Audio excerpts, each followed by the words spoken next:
ముఖ్యమంత్రి రేవంత్ రెడ్డి ఇచ్చిన హామీ మేరకు కొనుగోలు కేంద్రాల్లో తడిసిన ధాన్యాన్ని వెంటనే కొనుగోలు చేయాలని బీజేపీ రాష్ట్ర కార్యవర్గ సభ్యుడు కోమరెడ్డి రామ్ గోపాల్ రెడ్డి డిమాండ్ చేశారు. సిద్దిపేట జిల్లా హుస్నాబాద్ మార్కెట్ యార్డ్లో ధాన్యం కొనుగోలు ప్రక్రియను పాటిస్తున్నతో కలిసి ఆయన పరిశీలించారు.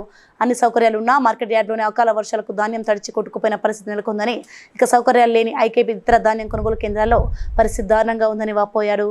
వెంటనే తడిసిన ధాన్యాన్ని కొనుగోలు చేసి రైతులను అందుకోవాలని డిమాండ్ చేశారు.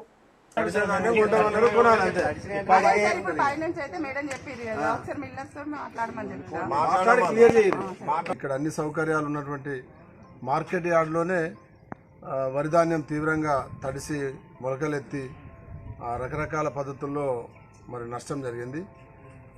ఈ యార్డులోనే ఇట్లా ఉంటే ఐకేపీ సెంటర్ల దగ్గర లేకపోతే పిఏసిఎస్ సెంటర్ల దగ్గర డిసిఎంఎస్ సెంటర్ దగ్గర ఇంకెట్లా దారుణంగా ఉందో మనం అర్థం చేసుకోవచ్చు. వేల టన్నుల ధాన్యం ఇవాళ నీటి పాలైంది.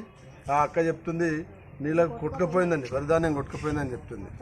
అంటే ఊహించకుండా కూడినటువంటి జల్లుల వల్ల వరి కోత పంట చేతికి వచ్చినటువంటి పంటను మార్కెట్ యార్డ్లో రైతులు తీసుకొచ్చి గత వారం రోజులుగా పోసి అమ్ముకోవడం కోసం ప్రయత్నిస్తున్న సందర్భంలో వారిని అధికారులు పట్టించుకోకపోవడం వల్ల రైతులు తీవ్రంగా నష్టపోయారు.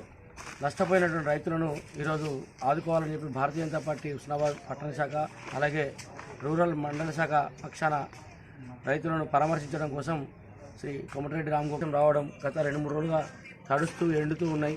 అన్ని మొలకలు రావడం జరిగింది. ధాన్యం నుండి వాసన వస్తూ ఉంది. వెంటనే అధికారులు కొనుగోలు చేయని చెప్పేసి కోరుతా ఉన్నాం. ఈ సందర్భంగా బీజేపీ రాష్ట్ర కార్యవర్గ please like and share subscribe to BCN Telugu News. Please like, share and subscribe to BCN Telugu News.